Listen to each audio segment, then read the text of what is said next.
پاش اوی لناو چنلی یوتیوبی بدسران پاره لانترنت لبشی کامیونیتی چنل که پست کم دانا که آیا پیتان خوشه که من چنل کی وی آی پی دابنم بو اوی که لیران هر وقت ماجم پی کردو دو روزی تر چنلی سیگنالی وی آی پی تلگرام دست پی بکین که ستا برزانم ستا 81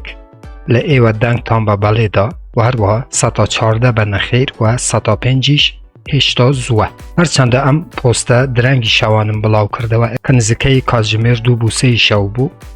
ای بیانی با باوا بیلین باشترم بلام من رزل بوچونی وگرم و 81 لصداک دنگ تان لسره و دوا که من چنلی کی وی آی پی دابنم بو اوی سیگنال و تارگتی باش لناو چنل که بویا بلاو بکموه و ایوه لانی کم برزانم من علم لانی کم که مانگانه ستا 35 بوچل قازانجی بکن من علم لانی کم استا چنل که تو بو برزانم بو اوی زیادتر ورد ببینه و لسر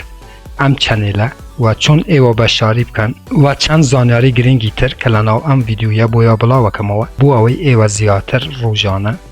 یا خود هفتانه و مانگانه قازانجی کی باش لانی کم ستا 35 بوچل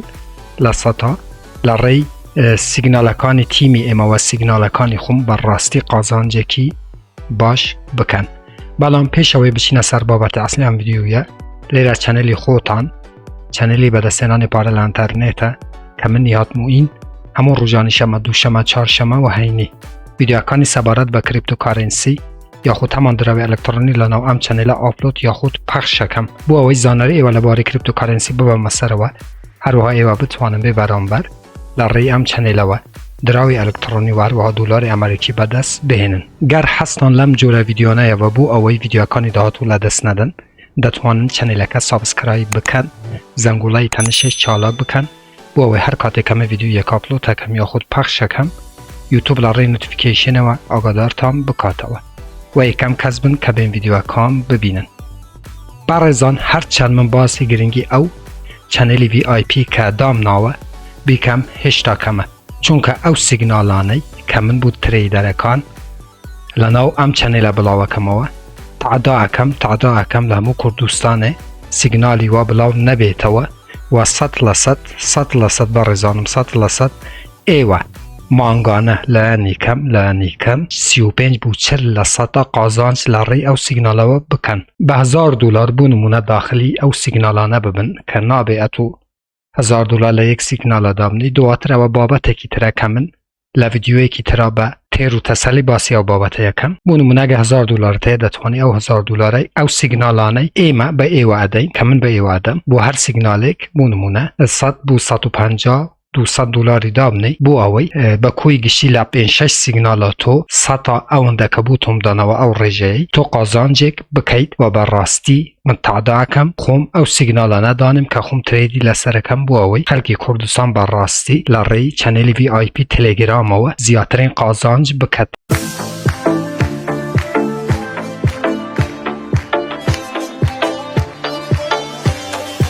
با باسی بشاری کردنی ام چنله بکیم بو اوی بو همو خلکانه که روم به که من چون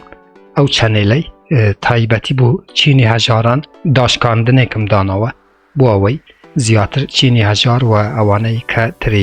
تریدیرن و با پاره که کم دینن او بازار تریده و زو بشاری بکم بو اوی حتی لناو ام چنله بمینن و دواتر پیتانه لیم که چون لینکی چنله که به ایو آدم بو اوی ایو بشاری بکم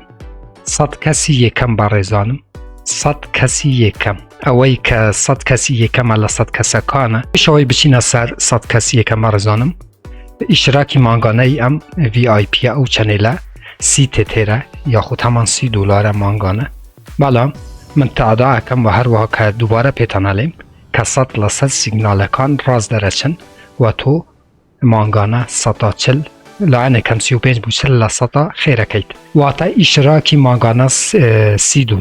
واتا $30 یده و یک مانگ او سیگنالانه که ایمه بی پی یده قازانجه کی باشه کلاری ام سیگناله و دو هم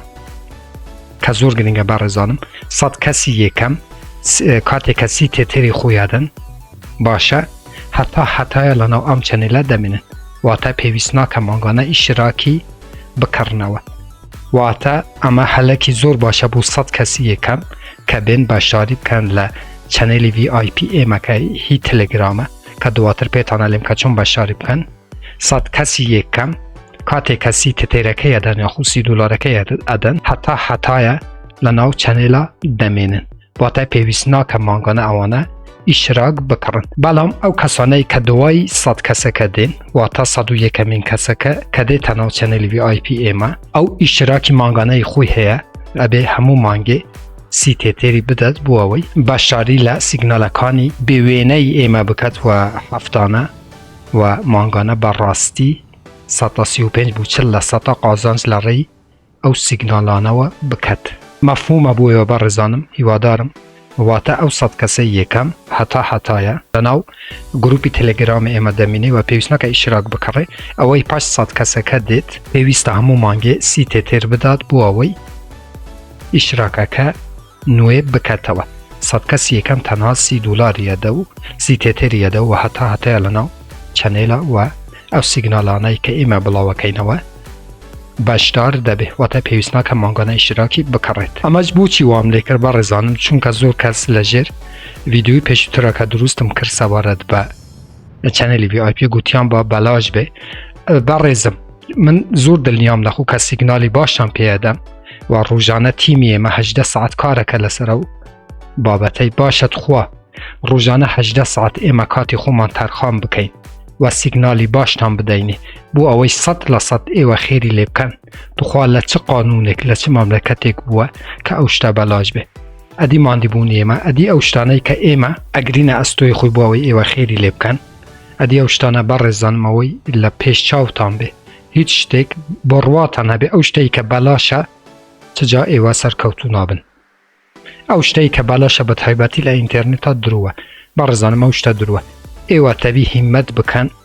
یارمەتی ئێمە بدەن ئێمە یارمەتی ئێوە بدەین بەڕاستی سیگنالی 100% بۆ ئێوە بڵاو بکەینەوە بۆ ئەوەی لانی کەم من ئەلێم لانی کەم کە دووبارە سێوارەیەکەمەوە ماگانە ئێوە 130 بوو 135 بوو 40%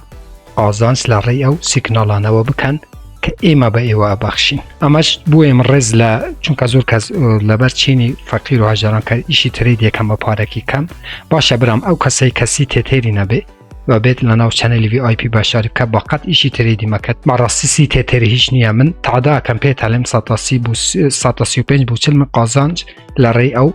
سیگنالانەوە بە ئێوادەم. ئیتر ئەوەی کە بەشداریەکە قوندرەی لەسەر چاوی ئێمە ئەوەی کە بەشداریش ناکە قوندرەی هەر لەسەر چاوی ئێمەیە. با بچینە ناو چەنێلی یوتیوب کە بۆ ئەوەی چەنێلەکە بە ئێوە بناسێنم. بەڕێزانم بۆ ئەوەی هەلە نەکەن سیگنالی ئێمە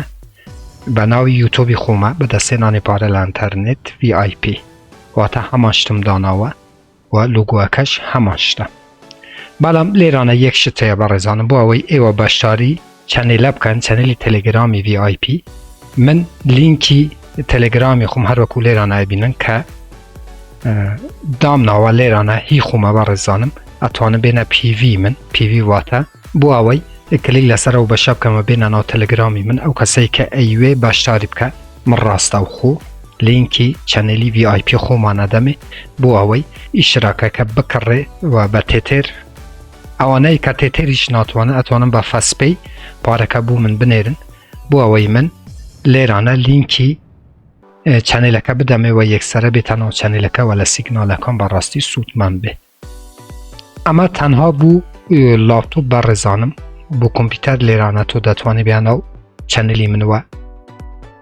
لینکی تەلەگرامی من ببینیت. بەڵام بۆ ئەوانی تر ئەوانەی بە مۆبایل دێنە ناو یوتیوبی با لێرانە لە بەشی دیسکریپشن لێرانەیە بەڕێزانم من دیسانەوە لینکی خۆم لینکی تەلەگرامی خۆم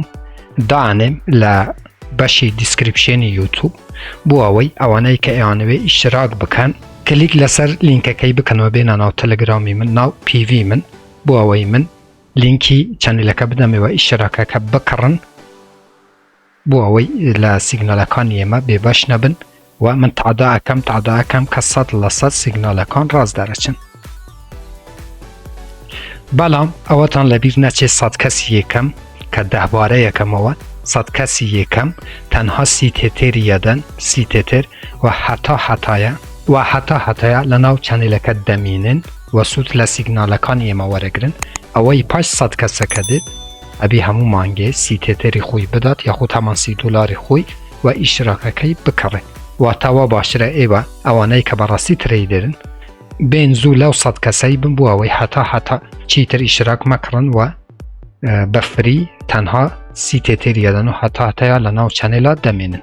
و سیگنالکانی ما برزانم اوانه که ایشی تریدیه کن لسر بابتکانی فیوچرز و اسپاتا اوانه که ایشی تریدیه کن باش دزانم که من باسی چیه کن که ایوالا ری چنلی خوتانوا که چنلی تلگرام ده به چنلی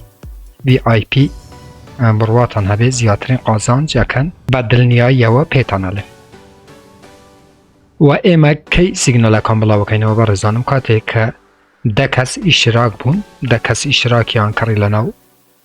چنلی تلگرامی VIP ایمه یک سره سیگنال اکان بلاو کنه و اوانه که آنوی بشاریب کن بو پیوی من بو تلگرامی من نامه بنرم بو اوی من لینکی چنل اکان بدمه و اشتراکه بکرنو ایتر دست پیکین به امیدی خواه هیچ نما برزانم هموتان بخوای گوره سپیرم خواهی رو پنای ایوابید خواتان لگل